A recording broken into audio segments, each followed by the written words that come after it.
ladies and gentlemen. Welcome to a show on Tuesday, presented by Silverline. I am your host, Tim TK, associate editor at Silverline and producer of this show. And I am joined this week by Mr. Quentin Bedwell. Hey everybody. All right. I am the co-host Yes. of that Tuesday show, or that Silverline Tuesday show. Yes, and we are, of course, as always, brought to you by Daytona Beach Comic Convention, DaytonaBeachComicConvention.com. Go to that website, get your tickets. That is going to be next month, the 18th and 19th. We will be there. We will have a stand. You can buy our stuff. Please buy our stuff. We need your money. That makes us make more comics. And it is a fairly democratized process. We get your analytics, we know what sells, and we make more of that. Whatever you don't buy, we know you don't like, so we stop making it. Mm-hmm. And we fire everyone involved. Exactly. Yeah. Or we just put them to work in the penal legions that work under mind control programs. Yes. And we are going to be talking this week about creating characters for comics. And hopefully you can excuse the weird quality on my webcam. I'm not sure why it decided to only half work, but it's only halfway there. Hey, Mr. Stephen Brown needed to not. You were here just in time. We are just getting started. It is the 8 Pacific Standard Time show because we are the West Coastians here. And Quentin is an honorary West Coastian there. Well, I mean, I guess it's technically the West Coast, just maybe a gulf away or so. Yeah. Yeah. I'm not quite on the timeline, but, Yeah. I don't mind staying up a little bit. And we are going to be, at this time, regularly, as opposed to the other groups that are all East Coast based, because they just can't groove or jive with us on the West Coast. Exactly. So, like I said, this week we're talking about creating characters. I'm going to be offering the writer's perspective. Quentin will be offering the artist's perspective, although we both dabble a bit in the other. And we'll just kind of see where it goes from there. It's going to be very natural, very free-flowing. As I like to keep things here, it usually turns into some sort of diatribe or off-topic meander. Yes, but that's why people love us. And we're just gonna kind of get... Either way, by the end of this stream, we'll all be better people, and so will you. We'll be more well-informed and exactly, and just better all the way around. Exactly. It's like the TV show 9 Perfect Strangers. We're here to give you a therapeutic healing experience in terms of your creative abilities. Yep. Yeah. Just touch the screen. Just touch the screen. Alright. Let's see, Brown again on YouTube. I finished my first comic a couple days ago, and now I'm trying to line them on InDesign. Any advice? It's been a while since I've done InDesign. It's been literally years since I've used InDesign. Yeah. It sounds it's good. It's good. It's good. I remember it being good. And our printer also uses InDesign, as well as our the editors, everyone who does the actual going to print part of it. The nice thing about working in a company is that we do our parts and we're done. But if you are making your own comic, you're it. The buck stops with you. So yeah, using InDesign. If you have someone who has a lynda.com login, I remember there being a good tutorial on there. That's how I first learned. But I haven't touched it since I was a letterer. And so we use that to kind of... We'd do the lettering in Illustrator, and then in InDesign we'd flatten. We'd get all the layers and actually flatten it and then hand it off to the printer. YouTube also provides some good tutorials. If you can find... man, it's been a while. I can't remember the good resources that I used. But I think there is like it's like Adobe Pro, Adobe Wiz, something like that. They do a bunch of tutorials for all the different Adobe programs, and InDesign is one of them. Yeah, there's loads and loads of that stuff on YouTube. Yeah. So I'd recommend checking out there first. and give yourself some grace with it too. Anytime you're using new software, it's going to be give yourself several hours to just dink around and learn it. Yeah. Like, anytime you get something, anytime I get new work software for whatever reason, I just spend a little bit tinking around. I get some random test file going, and I'll spend a day or a couple hours just messing around, seeing what everything does, trying to get more familiar with all the different things on the interface. Get a stuffed animal, and whenever you really get stressed, just beat the fire out of it. Yeah. Or just get a solid like opaque drinking mug like this one, so that way no one can see that it's filled with whiskey or gin. Yeah. Yeah. And they don't know that you're just having to blast through it. But yeah, anytime you get something new, it's gonna be a little bit of pain, a little bit deaking around. You'll get used to it, and by the end of it, you'll feel like a pro, and you'll be selling your services as a InDesign flatter or printer for all the money on Fiverr. Definitely. And honestly, I'd recommend that. Like, if this is your first time making a comic for yourself, and you feel comfortable with any of the skills picked up, start selling those skills on Fiverr. Make some money, because other people are not going to have the same patience you have. Yeah. Yep. Alrighty. I will share my screen. Okay. Tonight I'm working on a Facebook banner for Night Rise. Boom. And we'll There we pull go. that up there. Beautiful. Man, that is a glorious helmet. Yeah, I wish I need to build this. I've built some other helmets like Iron Man helmets and stuff like that. I might just do that. I might just build this eventually. We're going to put on Indiegogo. Excellent. Yeah, Indiegogo is a great storefront for any sort of self-made comic. Oh yeah, there's people who use Kickstarter and Indiegogo. There's some that won't use both. Like they'll either use one or the other. Yeah. Yeah. Indiegogo definitely has the strength, especially if you're just a one-man band where you don't have your own online marketplace. We're aided by the fact that our printer does have an online marketplace that we can set up a storefront on. But Indiegogo, being able to use that both as your initial funding and as your marketplace after that, it saves you a lot of overhead. And at some point, if you can, you can. I don't know the entire process, but you can self-publish also to Comixology. I don't know how well sales will go there because it is bloated, but it gives you a digital copy, so in case they ask you if you have digital, it's there. Or even just have PDFs available on your Indiegogo. That too is an option. So this. Yeah. Oh, go ahead. I was gonna say this kind of lead itself into a nice way of getting on subject tonight. So creating characters, we're going to talk about the visual and the writing that goes into it. And the teamwork that goes kind of behind that. So with Night Rise, you have some very visually dynamic and visually unique style characters, obviously. And you're working with a writer on this project. So, did you these characters are how is the creation process on these characters? Did you get notes from the writer on essentially like this is my general vibe, or was it just like they actually like described the visual aspects of it and then told you to match those in your style, or was it just here's a character, make them? Well, the writer of this is Mackenzie Workman, and she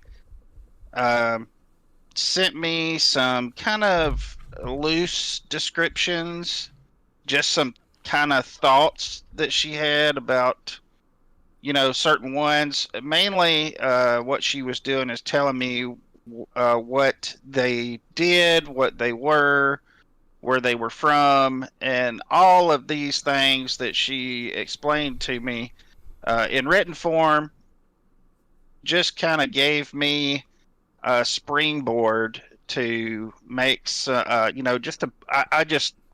I just flooded her with a lot of concept art and just said, hey, what do you like about this one, this one, this one? If there's any that you want to put together or whatever, we can do that. But really, I mean, it really just came together. I don't know how often this happens, but because usually I've done my own characters, Mm-hmm. but she and I just meshed like immediately. Like our creative, I mean, we had kindred spirits in the realm of creativity, and it's like she would say something, and I would get a mental picture like almost immediately, and it was really awesome the way all that worked out. And I was really scared about the process because, like I've said, I've only really been familiar with doing my characters. I've done commissions for people on concept type stuff, but with this many characters, you're pretty much populating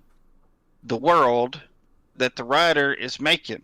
And so you have to, everything is being born. Everything, every person that's going to show up, every building, every style of armor, weapons, lore, all that. You're coming up with it. So it just, I did that first one, and I think really everything just became a derivative to some extent off of the first one.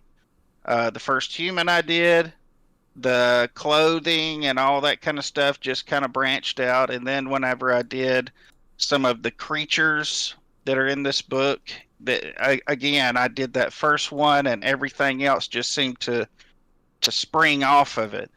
And she just really liked, everything that I did, and I was really like impressed with what I did, not because I'm tooting my own horn or anything, but just because I have not often done a lot of concept character creation with other people.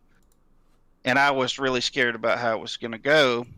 And, when you are doing your own characters, a lot of times, you are kind of in a box, and it's right here. And you don't have like the left side of your brain and the right side of your brain arguing with each other, or not enough. Anyway, you don't have anybody objective to come along and say, I don't know.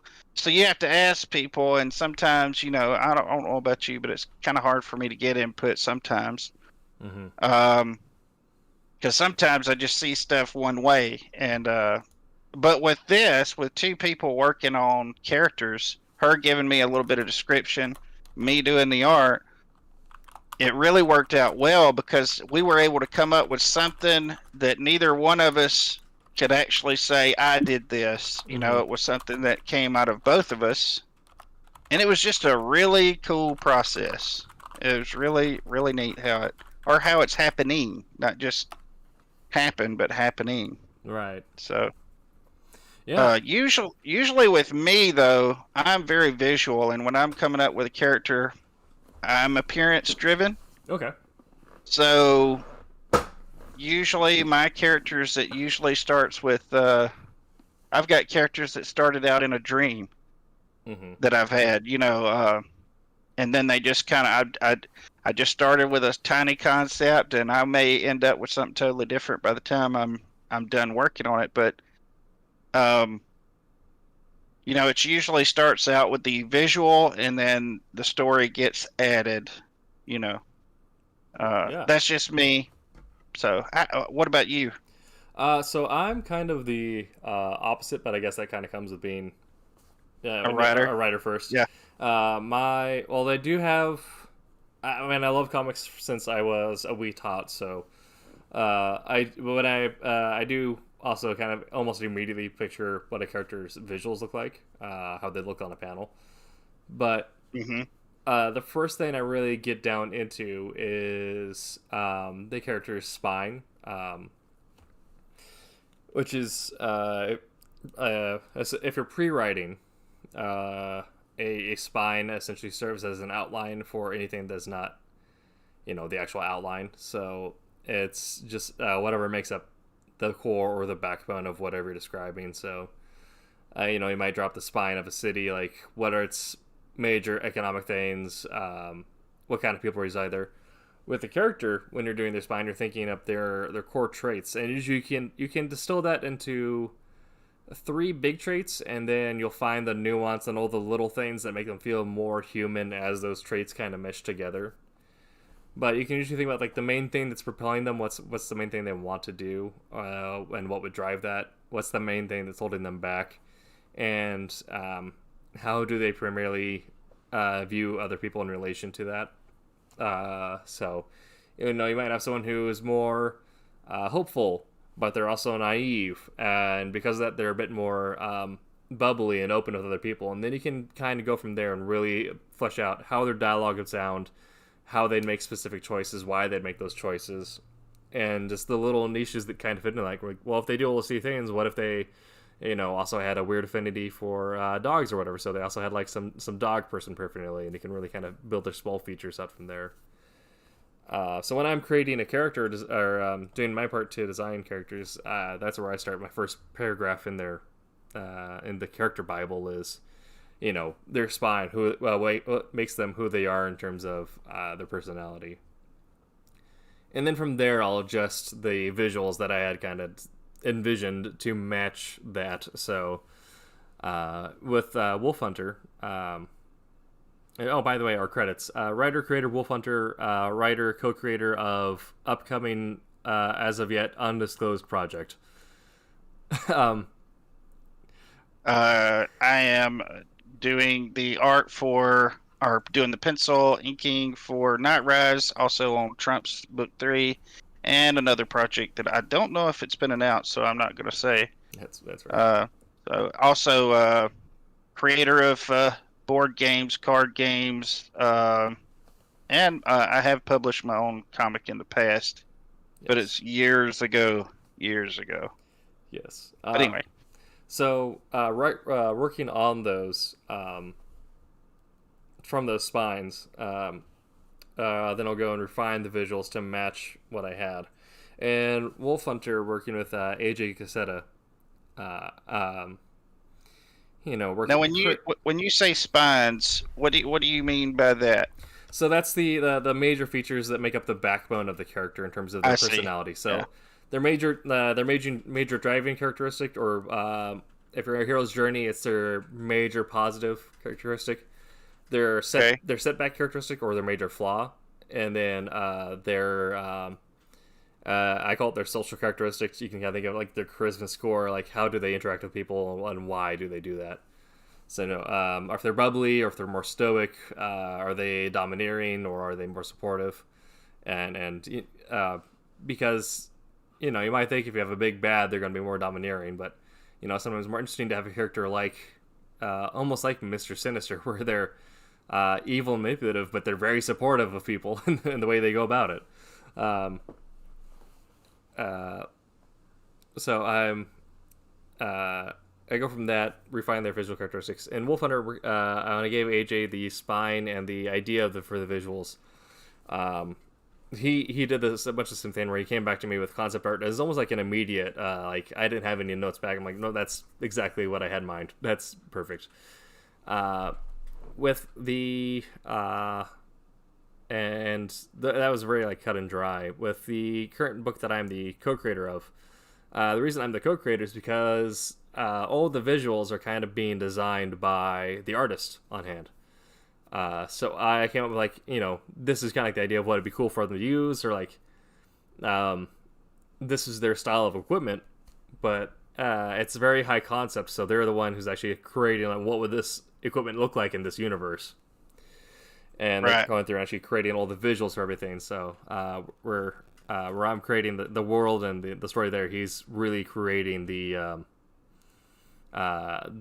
actual like practical like what you see of the world. And it's really really cool to be working on kind of both ends where I have a bit more control of the words on page go directly to ink on page, as opposed to this where it's really kind of working in tandem to create something different. So I like both. I like both ways of going about it. It's cool having a bit more control, but also, you know, like you said, working in tandem, creating something that's kind of not entirely your own. It's kind of like it's jazz. It's comic book jazz. Yeah. Yeah. You're both submitting to a little bit of chaos to create something that's much more than... Exactly, Yeah. exactly. That's exactly what I was thinking, you know, because sometimes when you do art, and some of the most interesting art is stuff that just kind of accidentally Mm-hmm. happens. It's not something that you calculated. You know what? Dean says this all the time. You know, Yeah. some stuff, you know, when it's too calculated, you know, You it can tell. just Yeah. it's not as interesting somehow. But you know, it is just so awesome because you don't seem to get tired of it as easy either, because you didn't do it. You know, Mm-hmm. I mean, it's fresh because you didn't 100% do it and know everything about it, and you know, Yeah. it's kind of its own thing. You know, a lot of times artists, even fine artists, you know, they start with something, they have an idea, and then they start doing it, and it doesn't come out exactly the way they were picturing it, but it's, you know, it ends up becoming something on its own, which is good. That, you know, that's, you know, you just kind of get into the process and it just comes out, you know, and that's awesome when that happens. Oh yeah. Yeah. It's I think it's for like to talk about this subject. I feel like it's really important to have both, you know, a person who's a writer first and a person who's an artist first, because it especially in comics, when you really get into like the stuff that really stands out, stuff that's really unique, it is that combination of both, or that little bit of you know, splitting down the middle. Uh, I think it is so good to have both perspectives present because, you know, me being an artist and kind of a writer, and somebody else being a writer and kind of an artist, or having a visual, you know, a pretty particular idea in their head. Sometimes those things kind of, if you go at it and you're the artist, you may go mm-hmm. too visual, and not have enough meat, enough substance behind the visuals, you know, to keep somebody around. Whereas, you know, sometimes, you know, with the writing aspect of it, sometimes you can write too much and not have enough, you know, Yeah. visuals, or leave enough room for the visuals. Um, you know, one thing I always say is, you know, and I'm no expert. I am no expert, but I do layouts and stuff. And one thing that you really want to do is you want to, for one thing I like to have on every page is I don't have to have a splash panel. I don't have to have a huge panel, but there's got to be some sort of money shot panel, Yeah. you know, and there's got to be, there's a lot of design involved, and it's got Mm-hmm. to be able to work visually. And so there's just some pages where you're gonna have to have a lot of story, a lot of dialogue to get to some of these things. But you need to, anytime you can, you need to try to give up for some visuals. And see, a straight up writer sometimes may not think of that, or have a full understanding of it. But then again, if you have an artist writing a comic, he may try to go too visual. I know that we were talking about some comics that some artists have done in the past, and you flip through them, and there'll be all these interesting, super duper good, all this good artwork, all this good design, but there's only like 3 panels, you know, and that may be good every now and then, but the problem with that is it's lacking story, and you get through that comic, and it's like you've been cheated, Yeah. you know, because there's not enough story there. I mean, you know, and your story hasn't really progressed that much because you've only been putting 3 and 4 panels every page, you Mm-hmm. know. So that's what happens when you give an artist the reins too much, you know. So it's so good to have both the artist and the writer to, you know, be able to kind of hash these things out, work it out. Yeah, and yeah, definitely, and it's really interesting kind of talking about that since the last two things that I've written, Wolf Hunter and this thing that's currently being worked on. Um, I won't say I got too righty, but it definitely falls more into the two different ends of the spectrum with that.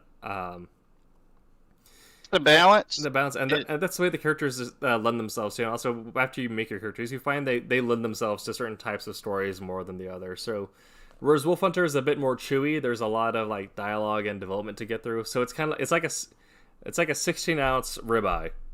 Whereas this current project, you know, it's a classic double decker cheeseburger, right? So Yeah. they're both good and they're both great, and like you used to absolutely have at least one of each in a lifetime. But sometimes in the mood for that really like chewy spy story, or sometimes you want that classic American hero story. Yeah. That's not really. It's And spoilers. you gotta Spoilers. consider Spoilers. It's Roman, not American. right. So, I mean, that's another thing to consider too, though, is there's different kinds of readers, and some of them lean visual, Mm-hmm. you know, and some of them lean, you know, more. You know, I love the art in this book. You hear reviews sometimes. I love the art in this book, but there's just not enough Mm-hmm. here. You know, there's just not enough story. Yeah. And you know, I can totally understand that. You know, there's different readers, just like that. You know, some are more visual and less story. I am less story driven Mm. when I read comics, but I'm an artist, so Yeah. I am looking and studying the art. Every Yeah. now and then, I kind of study. You know, at the very last, I'll go through a comic. You know, I'll go through it once, looking at all the art. Then I'll really go through it, looking at the art. Yeah. And then, of course, somewhere in there, I start reading, and I'll read it to the end by accident. You know, I just, Mm-hmm. you know, you get interested and you read it. But then I'm like, you know, picking out cues, you know, how this writer did this and how that writer did that.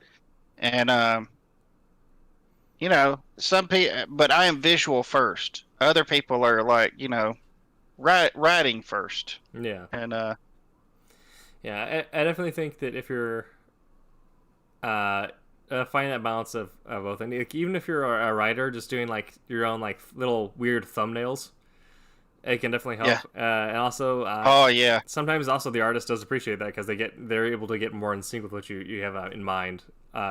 definitely. Any kind of description that you can give to help them out. Mhm. I do that kind of thing for a living. I do graphic art during the day for t-shirt screen printing.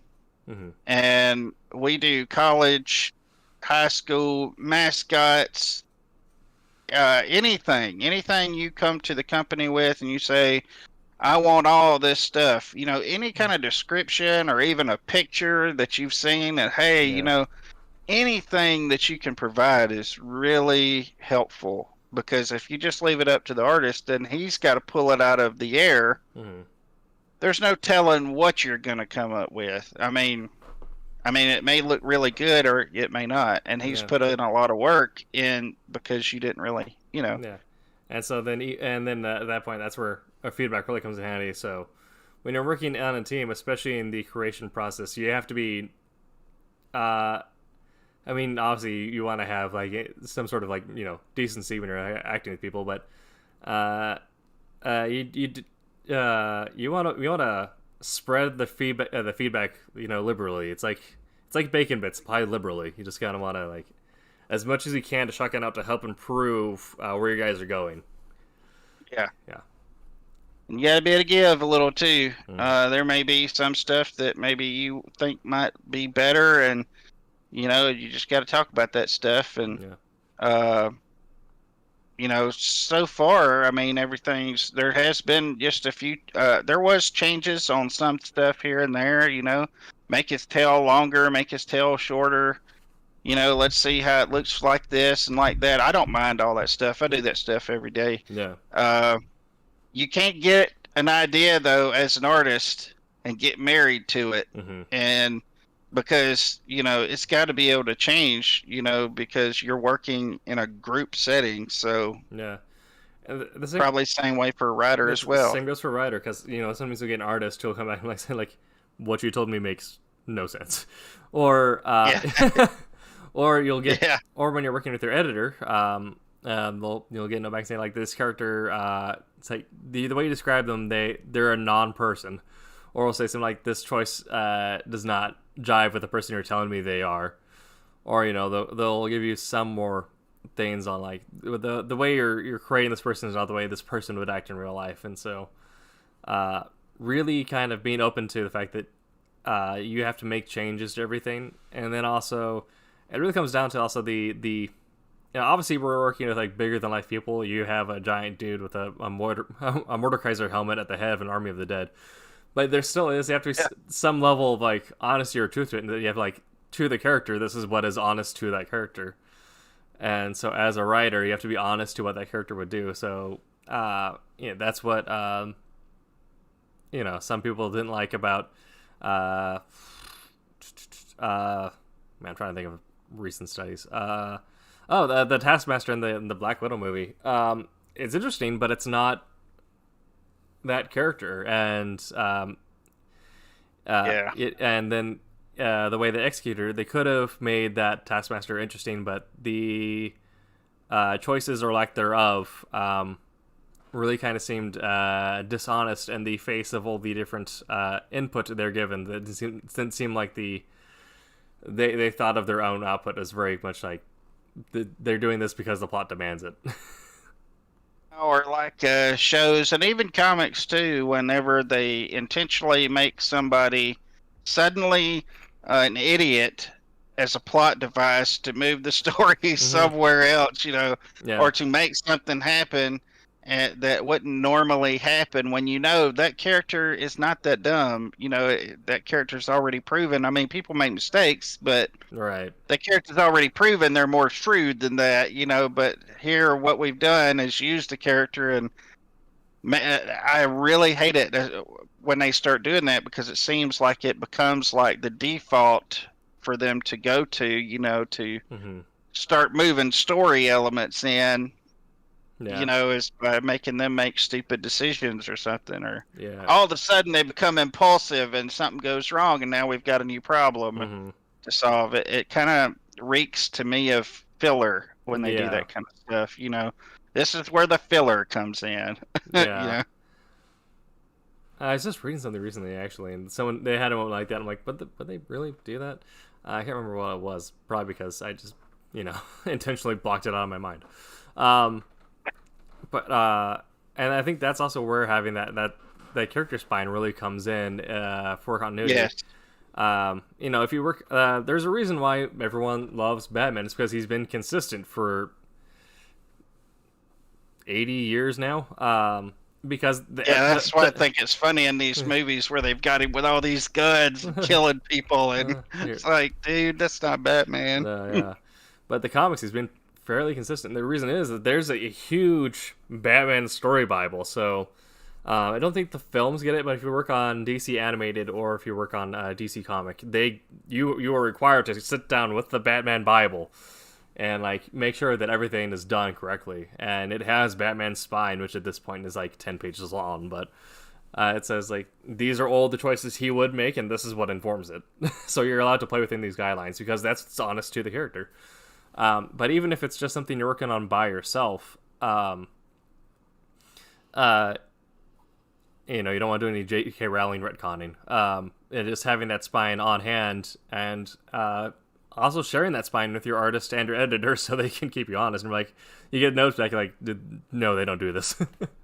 Yeah, that's a great idea. Yeah. Being accountable. That's being accountable to somebody, kind of letting them in the circle. Yeah. So that they can stop you from doing something crazy. Yeah. And it's just always going back to like what drives this character, and what drive them, what make them not want to move in the situation, what might potentially paralyze them. Having all kind of that thought out, as a writer's perspective when it comes to creating a character is going to help you out, several runs down the line. And you can change things. Like, obviously, if one character has the same flaw the entire way through, they'd be a very boring character. But, you always change it, like, okay, what changed that flaw and how would they react when something matches that previous stimuli? Yeah. And I think that's why Buffy had the success it did, is as the characters, the supporting characters were kind of meh early on. But everyone else, they had flaws and they grew past them, but then developed kind of newer flaws as a result of that. But there's always that, everything was always kind of based on what came before and how a character would grow from that. It wasn't just either having them being stagnate or having them develop something out of the blue. It was all based on learned experience. I think that was probably the first show that I started like watching shows, like especially binge watching and buying the DVDs, because at the time, there was not really Netflix or any of that kind of stuff, so you actually had to buy the DVDs. That was the first one, and I think that's the first show ever, I think, that started me binge watching anything. Oh yeah, absolutely. On YouTube again, Stephen Brown, you can't just have the character do something because it fits the story. It also has to fit the character. Exactly. Yeah, it's all about and having strong plot is important, because if you just have characters not doing without a plot, then you have a really boring French film. And that's not, there are good French films, but there are the potential for boredom in a French film is exponentially higher. But if you haven't seen The Untouchables, the original French version, watch it. But I haven't seen that. It's good. It's about a caretaker, essentially being shown the meaning of living by coming to work for a well-off disabled gentleman. And it's those disabled folks. You never know about them. It definitely is one of those things where it's the meeting of two unlikely perspectives. And you can't change your justice that fit story. Yeah. And so having like a good plot is important, because that helps things right forward. But your character and your plot need to interact in a way that is honest to the way the character would react, and to the way that the other people involved in the plot would demand, not the plot itself. So just having someone do something because it needs to be done, it feels cheap and lazy. But if something forces someone to do something out of their comfort zone, and you can actually see that stress on them, then you add on a new layer of depth of this character's having a growing moment, and because it's a moment of they need to and they don't want to. Good examples are really any sort of young adult story, or even Han Solo in Star Wars, being the rogue drifter, picking up a quest to go rescue the princess would not be in his modus operandi, but the plot, the people moving out plot, where he's in life-threatening debt, he has the potential to get out of that, and he's suddenly forced to do something or forced into a situation that he does not want to be on. He's kind of like, well, you know what? Gonna grab life by the horns and roll the dice, see what happens. So you see Han Solo do something that wouldn't necessarily be in his normal character, but because he has that growing moment of, it's like, well, I need to do it. I guess I just have to like bite down and get through it. And so, it also having those limitations on what your character would and wouldn't do then allows you to have some really smart writing when it comes to forcing them to do something new. So, another interesting thing is how we kind of talked about that in terms of, characters' personalities, their motives, or their traits might change over the lifetime of a story. We also do see that also in a lot of times their visual representation, especially in like Marvel comics, where people get a new costume every 5 years. But yeah. But in other stuff, people might change as things go on, either battle damage, or they feel like they need a new costume or setup, or Gandalf the Grey becomes Gandalf the White. So as an artist, when it comes to those, mid-series changes or however, what do you think informs those decisions? What do you think works? What do you think comes off as forced or cheesy? As like in a visual sense. Worst or cheesy? I don't really know about that. I know that as a character progresses, like toward darker sides, of course, when they're all happy and jovial, everything seems. I would probably make them a little more shiny, a little more well kept.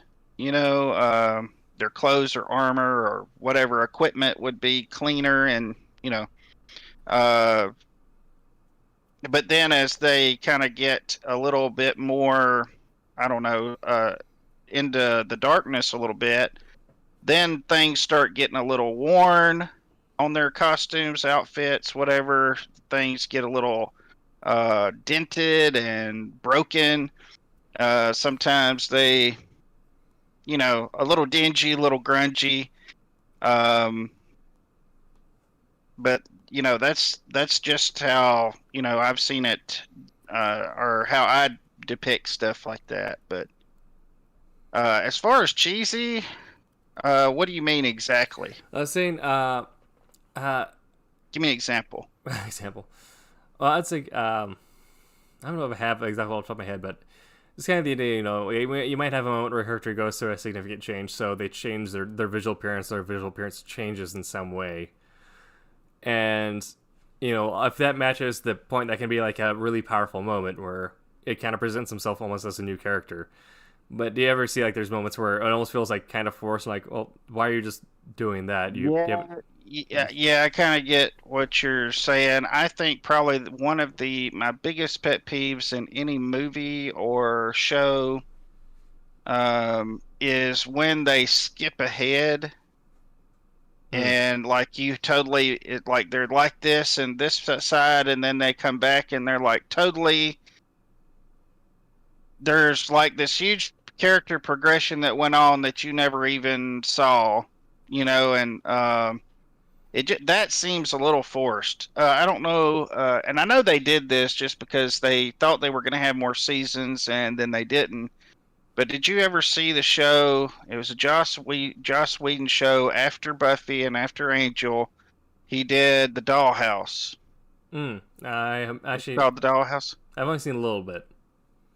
Yeah, well, it wasn't a great show, but I started watching it. I kept on watching it, and I don't know. That show started out as like these people who were mind wiped, and then they would download stuff into them, and then the company would rent them out for whatever it was.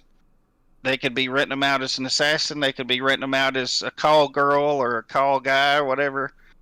And then they would bring them back in after the job was over, mind wipe them, and then the next thing, so on and so forth. Anyway, I think because they were getting canceled when the third season hit, all of a sudden we're in the future.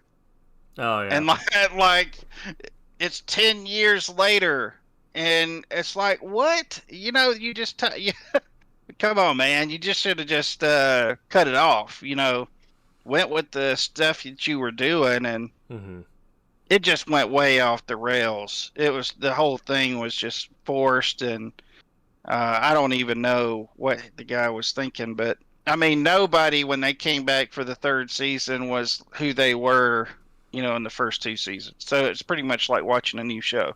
Oh yeah, yeah. I did have something come to mind in terms of a good example of a character's visual change, and that's gonna be Daniel Bryan from Stargate SG1, which I don't know if you're familiar at all with that, but what? Oh yes, yeah. I am a Stargate. Yeah, but I don't remember. Is he the one that they picked up off? Is he the one that replaced Daniel Jackson? I know Daniel Jackson's the one I was thinking of, yes. Yeah, I don't know why I got Brian. Daniel Bryan's a wrestler. That's where I got it. Daniel Jackson, yeah. So there's a moment where essentially he dies and he meets with, the beings that run the afterlife. Yeah, And the ancients or yeah, something like that. Yeah, they're ascended. yeah, and he goes through this whole thing where before he was still military but very nerdy, and very kind of um, anxious about a lot of things. So he had a lot of tics, and he had these big old glasses. And you do see this play out for the course of a season, and then it happens again and again where he has to learn new things by going back to this place. But he comes back after several episodes of us seeing him learn, stuff that helps him as a character and stuff that he needs to know in order to progress the plot, but things that are genuine life lessons.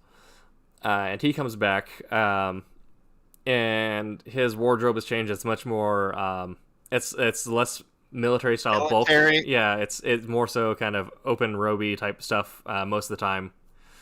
He loses the glasses, and he loses a lot of his twitchiness because he's a lot more thoughtful about things because he's had this time to really reflect and grow.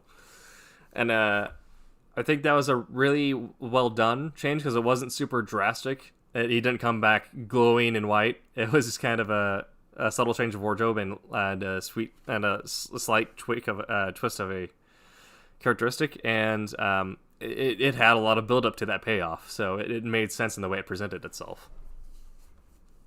Yeah, definitely.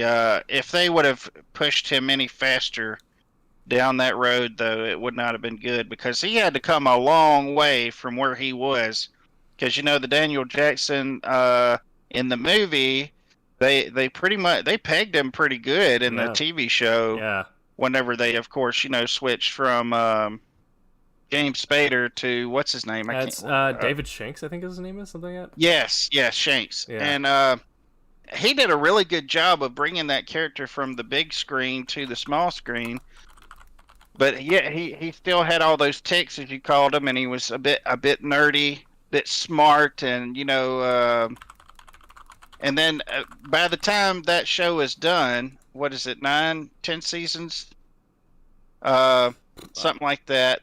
He was he knew his way around a battlefield and weapons and everything. Yeah. On YouTube again. Love that show. It's so good. Every time when someone would create a character and the character would either instantly the smart person rolled or instantly have a high ranking act like and that's wow.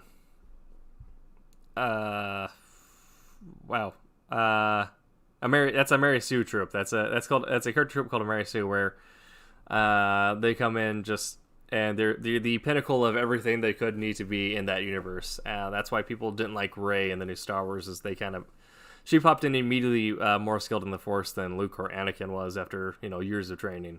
Kind of like what they were trying to do with Captain Marvel. Just all of a sudden here's this hero that's just gonna fix everything. Yeah. She's uber powerful, and she's just gonna take down Thanos, and not good. Yeah.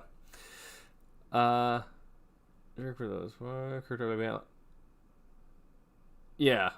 characters that affect Dirk, but they don't tell us why. And there are some characters that they have like hidden baggage, but you really need to sell that there is hidden baggage. It can't just be that your main character is a raging butthole and we don't know why. That's why I end up developing some unlike. Well, I think with characters, they have to have a progression, and it has to be.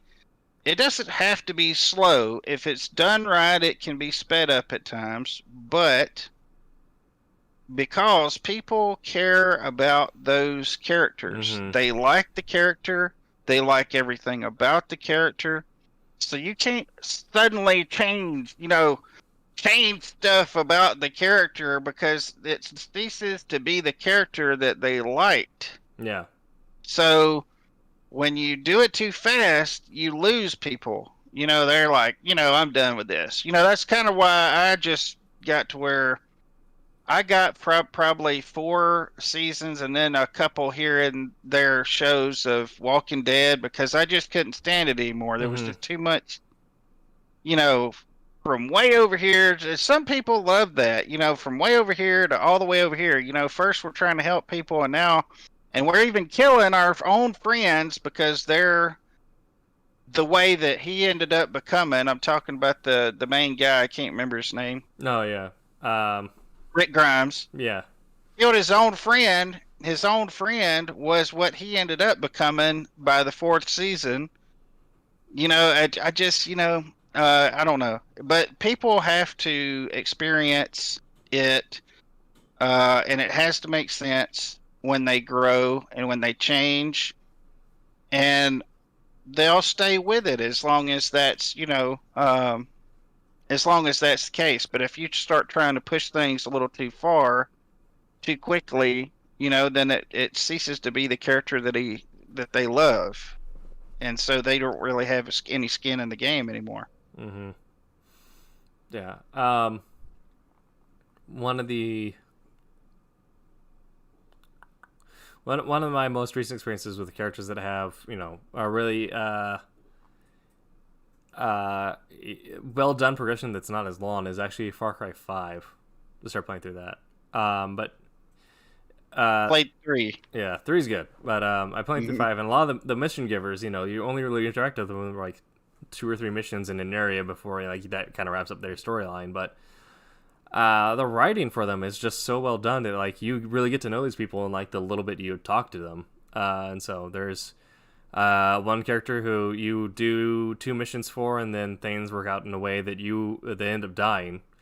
And time wise, it's certainly not a whole lot of time actually spent with them, but you're like, it impacts you in a way. You're like, oh, why does this sting a little bit? But because they just do it in such a way that you see them, you see how they develop, even if they develop a little quickly, you see exactly why why they're motivated to do that development, and exactly why their development to make the choices they do, and when what gets them into that position. And so I think you're certainly like room and space to obfuscate or hide things from the audience. That's kind of what thrillers are built on. And in my book Wolf Hunter, there is a lot of people who lie to the audience. But you see a lot of that. I try to do my best to throw in a lot of hints in the way they talk to why exactly that might be, even though I don't tell you directly outright. It's because it needs to be honest to those characters, but it still needs to be honest to the audience. Here's a good question. Or you probably need to read a comment, huh? Or were you? Got a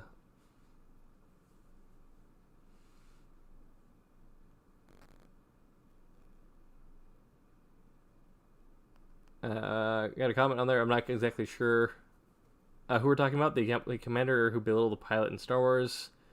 No one knew who she was, but she's instantly a hero.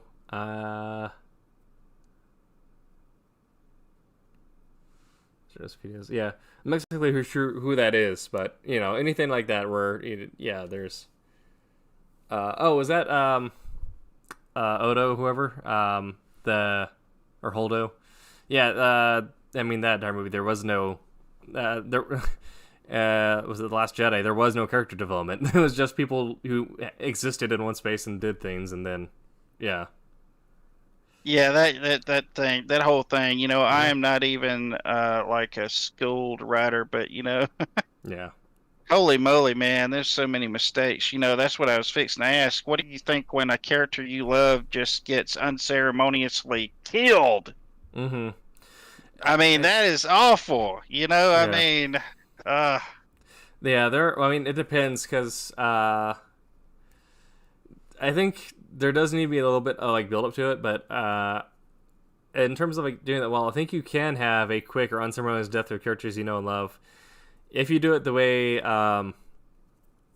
George R. R. Martin does it, where you kind of immediately introduce this world and you're told, like, by the way, no one is safe here. People are going to die frequently, And people here are very smart, and they're going to find ways to do it in ways that are like very brutal or with like as little blowback on them as possible. And you do that by killing someone quick and getting it out. So, it sucks. But watching Ned Stark get killed at the end of the first book, you're like, oh man, that sucks. But you see the signs the entire way through. Like you already knew the rules of the book by the time you got halfway through. That like, oh, George is like, he's going to kill him. There's no way out for this. There's no heroic escape. This is very much just a world where it's people who are very smart trying to be very mean to each other.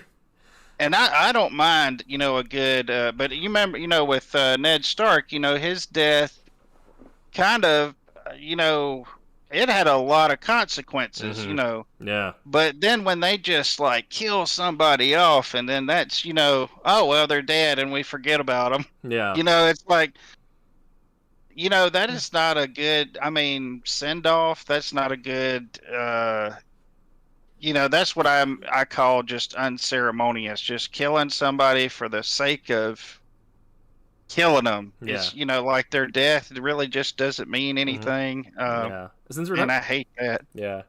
Since we're talking about Star Wars in the comments, the new trilogy, as much as I don't like it, you do get 2 examples of what I think is a good death and what I think is a bad death. In terms of the good death, you have the way Han Solo dies, where he makes a conscious decision to go out and try to save his son because that's the man that he is now. He's like, he's my family, god dang it, I'm going to try to do what I can, even if it gets me killed. So he knows the consequences. We have this scene where he's, he willingly makes this choice to, be there for his son, even though it means he's going to die. And maybe we get the full, like, emotional impact of that situation, both for Kylo and for Han. And then, even though it's not a great movie, that gets paid off in the Rise of Skywalker. I forgot what it's called. Where Kylo's at the point where he's at a crossroads trying to figure out like who he is, and he sees his father again, and knows that he's the one who killed him, but that his father was a man who wouldn't hold a grudge. He'd come out and like try to like meet him again even after he killed him. So he's like, that's the person I want to be. I want to be like my dad. But then you have Luke's death, where he gets tired, I guess. And then that's it. No more Luke. Yeah. He just gets tired. I'm just gonna float away, guys. I'm done. Yeah. Yeah. Say like Han was the best part of the sequel series, even though he's in it very little. But I just hate that they couldn't get on screen together. I mean, that's what everybody was excited for them to be coming back for. To see the band back together at least for a scene. Yeah. Man, we couldn't even get that. Yeah. I was hoping that they would have like taken like any of the existing material at all, like do the Black Hand of the Empire series where we introduce Mara Jade, so Han gets with Leia, Luke gets with Mara after Mara tries to kill him several times, or do like the Dark Empire where we get, if they want to do Cloney Palpatine, Dark Empire was some perfectly good Cloney Palpatine stories. Multiple. Yeah, but no, they just kind of they didn't adhere to the Bible or to the spine that was laid out before them. Yep. Yeah. Agent Cub. Quentin is working on Nightrise. I believe this is the banner profile for the Facebook page. This is kind of their marketing thing. Yep. Who are the characters you're working on? These are, I don't know how much I want to say, but I think I can say these are the Dark Souls. Just some of them anyway. If you notice, they all kind of look a little bit different. They're not just undead. Some of them look pretty human. Some of them look, but they're all very dark. If you could think maybe a little demonic, but not really demons. They're not demons. They're just creatures. Yeah. Dark creatures. And Dark Souls. Dark Souls. Yes, this book is going to be published by Silverline, and these creatures will be in it. Yes. Yeah. A lot more too. There's a lot more of them than just this. This is just a sampling of what the army looks like. There's small ones, there's big ones, there's goblins that are part of this army. There's like all kinds of Yeah. all kinds of different races mixed in with them. Yeah. So And we've done fantasy before, like we've done Cray, which I did some of the marketing for, but I think this is truly our first foray into like a dark fantasy, almost, at least in appearance wise. yeah. Yeah. Yeah, there is a lot of darkness, but also some humor, believe it or not. It's not like all how Lord of the Rings tends to be. It tends to be very dismal. This they at least there is some character stuff. Because some of the characters are young. Mm-hmm. There's some shenanigans and stuff, but it is dark, but it's not super dark like all the time. Yeah. All right. Well, no. Did you pencil this as well, or are you just doing the inks?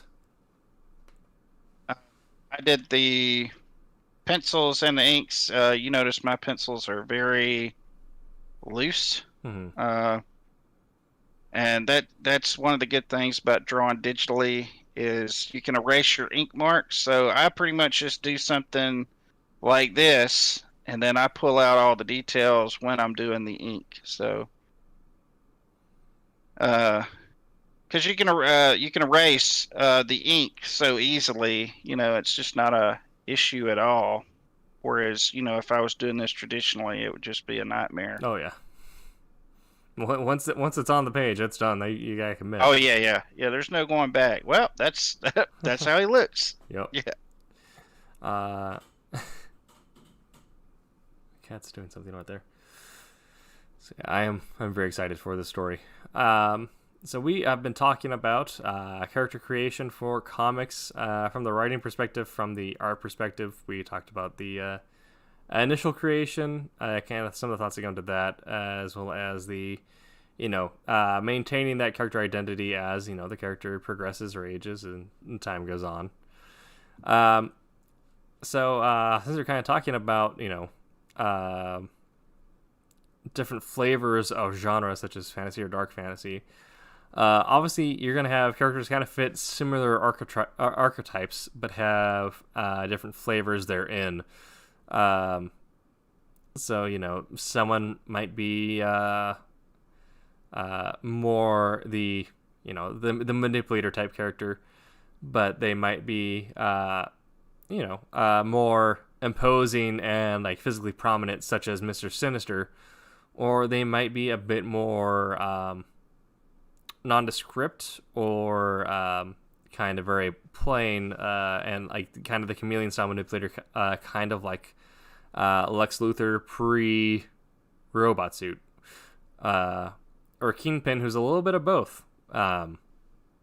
So from your perspective as the artist, when you're kind of thinking up the different flavors of character, how someone might fit into one type or the other, but also what makes them unique, what's their special, what's their mouthfeel, how do you get that umami going? What's your thought process there designing the visuals of a character like that? Well, I try so hard to try not to follow tropes. I try, you have to follow archetypes, but tropes to me anyway is when something has totally been done a little too well. I wouldn't say too much. I just mean like in this story, we don't want to have a Wolverine, right?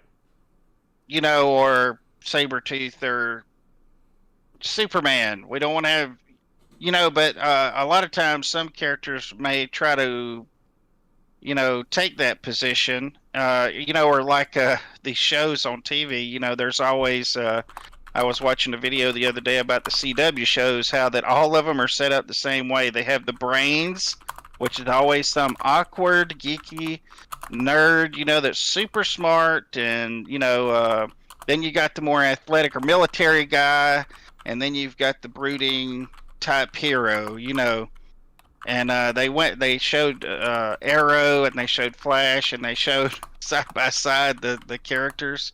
It was kind of hilarious because it was like the same show, you know, with the same characters. But with these guys, I really just try to go with whatever looks cool. Um, I don't. It sounds super simple, and it kind of is. I'm just Absolutely. trying to be.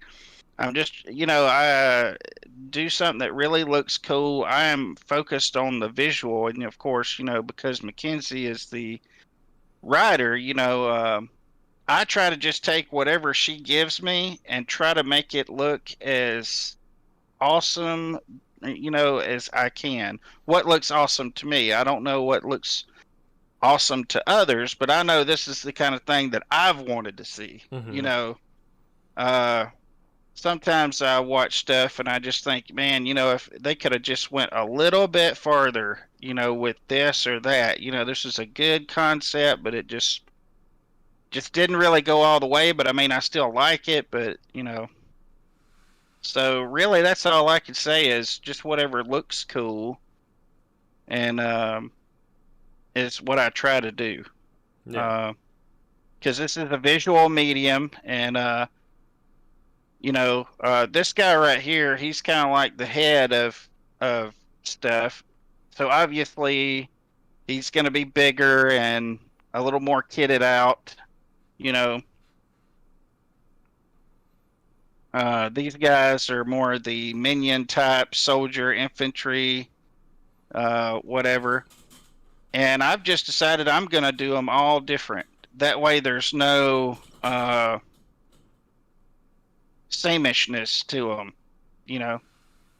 So she liked that idea, and so that's kind of what we went with. At first it was just going to be this is going to be the main Dark Soul, and then all the other Dark Souls like this one's going to look like that, and we'll have maybe 5 different ones, and all those will just look like each other. But somewhere along the line, it just got to be where every one of them will be its own individual appearance, Yeah. which I think is cool too. Absolutely. I think that's that sort of take is also why a lot of people got into the Morlocks and X-Men, is the fact that they were all their own unique person. That wasn't just a bunch of faceless Sentinels. Yeah. Yeah. And I think at least the smallest thing you can do is just give them their own unique physical appearance, even if they don't have like their own lines or their own whatever. Just kind of make it clear that this is, it's its own army full of a bunch of different creatures in it. It's not just copy pasted.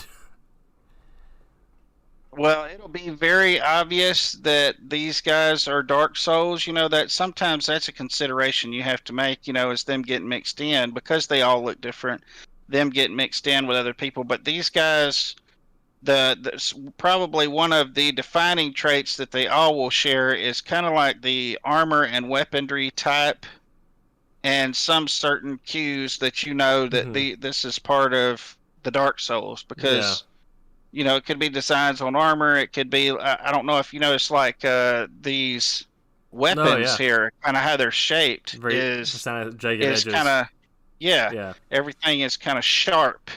And that's one key way that you'll know when you look at them, hey, that's Dark Soul, and you'll be able to know immediately. And a lot of their stuff's all messed up and, worn, because they're going, well, I won't say that, but they're doing a lot of stuff. Okay, they're doing a lot of stuff all the time. Lots of fighting, a lot of time to sharpen everything. Yeah. And so whereas other people, I can probably show. I will show one of the good characters.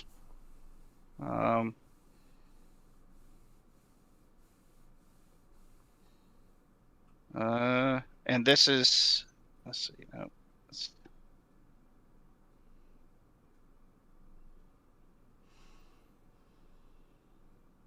this is a character in the story right here. You notice all his stuff looks a lot different, a lot Yeah. more round, a lot more regal, you know.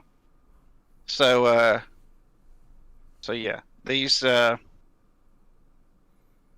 there's a clear difference between them and these dark guys. Yeah. Absolutely. I know. Yeah, from a writing perspective, when you have characters that kind of fit similar archetypes, I don't. In Wolf Hunter, I don't have any strict warrior types because it's more spy story. Like just about everyone fits the sage archetype in some way, but they all do it in different ways. So I had to think about how would different characters be thoughtful in different ways. Um, and so it's based on the Tizzard mission, and this isn't really spoiling anything because everyone already knows the name of the main character as well as the researcher who went on the Tizzard mission, which is Henry Bowen, and the main character of Wolf Hunter is James Willard. But they're both designed to be different types of thinker style characters, whereas Bowen is a lot more theory, and he's very passionate about the way that things work and how he thinks about things.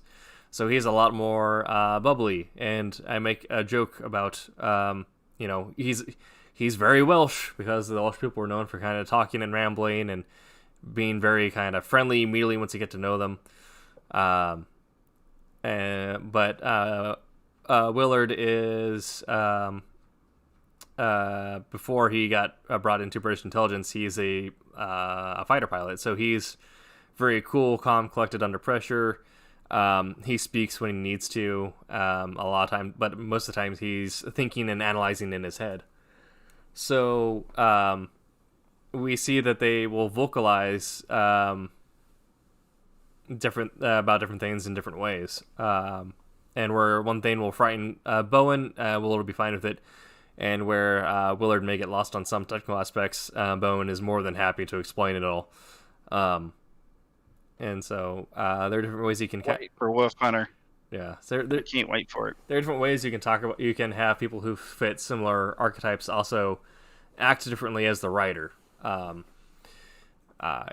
have Faramir and Boromir both fit the warrior archetype, but Boromir's more hot-headed and ready to action and wanting to do everything that he can immediately. Whereas another Sean Bean character. Yep. Sean Bean, of course, patron saint of Silverline, next to Nicolas Cage and Del Taco. Yeah. Yep. But Faramir is a lot more, he's the strategist style warrior, where he is going to be thinking about what's best for everyone in the long run, what's going to be the most optimal strategy. But he's not going to hesitate to leap into action when he's needed to either. So both, similar archetypes, but presented in very different ways. Seem about time to sleep. Oh, have a good night, sir. We got a little bit longer here. We'll see how things go.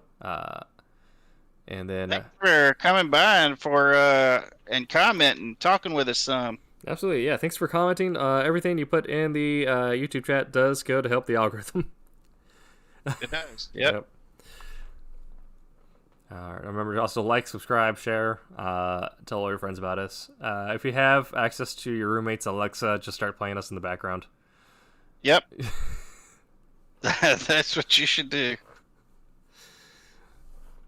Alrighty.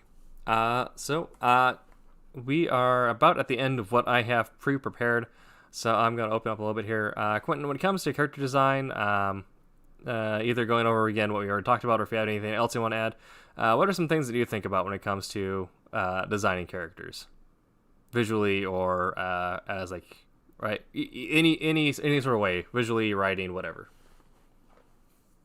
Well, I usually try to, well, it's, I guess not always. Sometimes I like the way a lot of stuff looks that I've seen.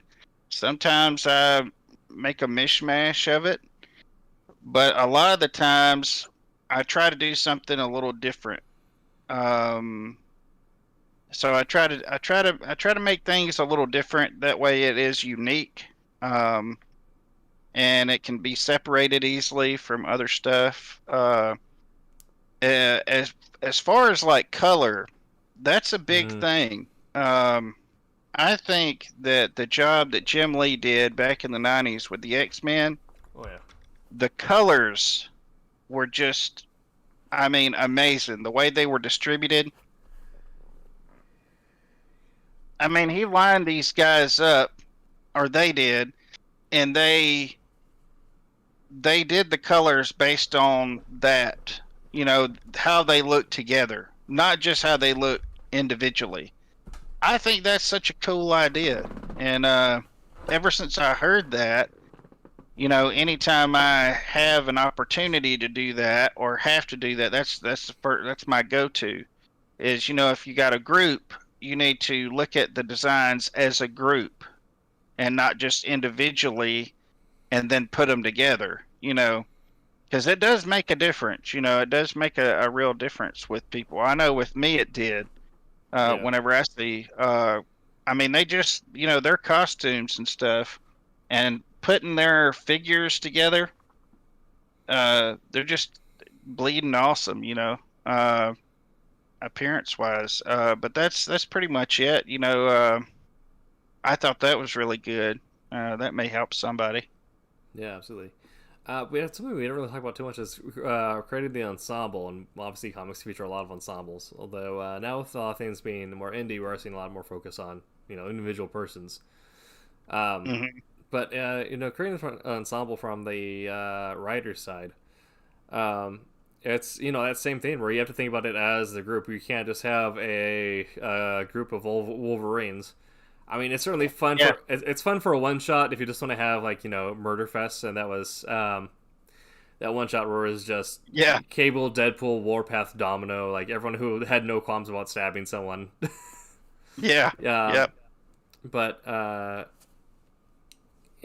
same thing where like the way Stan thought about the X-Men, where we have Wolverine, how he works with Scott, how he works with Jean, how Jean works with all these different people featured there, Havoc, Angel, uh, and each person offers their own either archetype or process to the way they think.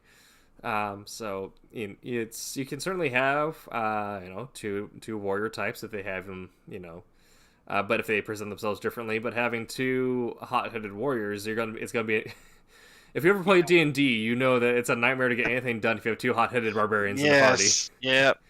Um, Oh man, yeah, but you're gonna want you might have one hot-headed fighter type or warrior type. Complement them with a cool-headed leader or thinker or something yeah. like The that. ones that's always quick to let's kill him. You know, Yeah. everybody's like, let's kill him. Let's take all his stuff. Yep. Wait, you know, it's good to have another person in there to say Mm. we can't kill him. You know, Yeah. instead of everybody, you know, going in for the kill. But Absolutely. there is books that I want to read that I have never read just because of the personalities they've put together. Oh yeah. One, in fact, that I'm thinking about is Thunderbolts. There was a Thunderbolts. I've never read it. Hmm. I want to. It's the Thunderbolts where the team was made up of the Red Hulk, Punisher, Deadpool, Elektra, Ghost Rider. Oh yeah. That's a good one. I want to, and also, what was it? It was one of the Venoms, the Flash Venom. What was he? Agent Venom. Agent Venom. Oh, Agent Venom is one of my favorite takes on the character too. Yeah, Yeah. I want to get that series and I want to read it. Yeah. Really bad, really Mhm. bad. Yeah. I mean, Thunderbolts, anything like that, where the Thunderbolts that I read and I liked it was the one with Winter Soldier, Atlas, was it Mechanica, um, and uh, any type that you can get a way to mesh unique styles of characters together, where they're designed to not work together. That's how you get some of the best drama too. That team has been changed up, Oh yeah. so much. I mean, Hmm. they have like an entirely new roster. Yeah. I think it was after the Civil War. They had the Scorpion as the Venom, and they had like Mockingbird and Gold. I can't remember her name, but it's totally different. Baron Zemo. You Yes. remember this at all? Yeah. Yeah. Uh, And I've often wanted to read those, but I just never have. It's always been X-Men or, yeah. not so much the Avengers, but Spider-Man, Wolverine, uh, those. Yeah. And then also having, there's a bunch of different ways to think about different things. One that I like is having characters that work too well together becomes a problem. Yeah. And that's like Chamber and Sync, where Sync can copy Chamber in Generation X. Sync could copy Chamber's abilities so well that Chamber did not like it. He's like, "Why are you better than me at this?" Yeah. And you can think about with your right ensemble. Don't just have them be like super buddy team all the time. I think that's kind of what some people think of Justice League, and there have certainly been some bad Justice League runs where that's the case. But with an ensemble, you're going to have a bunch of different personalities. The idea is that they each should be their own person, and if you have people in that close proximity dealing in that high intensity situation for that long, and they're not a well disciplined military unit, where they're like taught like this is going to be your life day in day out. A lot of heroes are just vigilantes. Question is that if everybody's on Yeah, the same page and everybody follows orders, I mean, it's good, but at the same time, it's not very interesting. yeah, exactly. You You got know, a lot. That's the reason why a lot of heroes are kind of vigilantes who just get thrown into it because Punisher and Deadpool working together, it's a nightmare for Punisher. Deadpool's having the time of his life, but Punisher's like, no, just stay on mission, stay on task for Punisher, and then Deadpool's off running around just going ham crazy. And so think about how your ensemble can create conflict within themselves.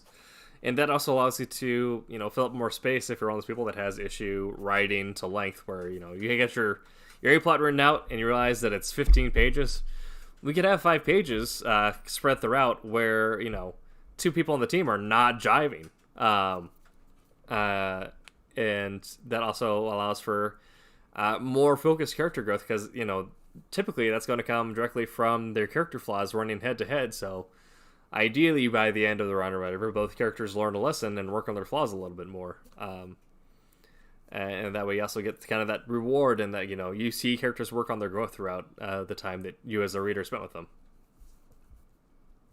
yeah, definitely. Alrighty. Well, it is about 9:30 now. It's a little bit earlier than our normal time, but it's about the time we ended last week, and we are running on 2 men again.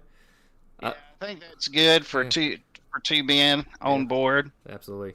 And I understand, Quentin, you've had a long day, so I'll let you hit your credits where people can find you, where they can send all their money and buy all your stuff. Yes, buy my Get Rich Quick program. Have you have you ever wanted financial stability, independence? Well, come over to my Facebook page, and I will show you the tools that you need. I will give you the tools that you need to complete that. Just linking, just linking posts from Dave Ramsey. Yeah. So anyway, you can find me on Facebook, Quentin Bedwell, or Quentin J. Bedwell. Also, DeviantArt QJB. I don't post there very much. I do have Instagram, but Facebook, same thing to me. Also, I have a board game up on Relic called Relic Quest on GameCrafter.com. And that's, if you Google my name, you'll find me. Believe it or not. Yeah. and there's no nude pictures or anything. It's Yeah. all legit. All right. Well, if you're I think they took those down. right. If you're hoping your I dreams think are my dashed. Yeah. yeah, I think my publicist got rid of all that. Good.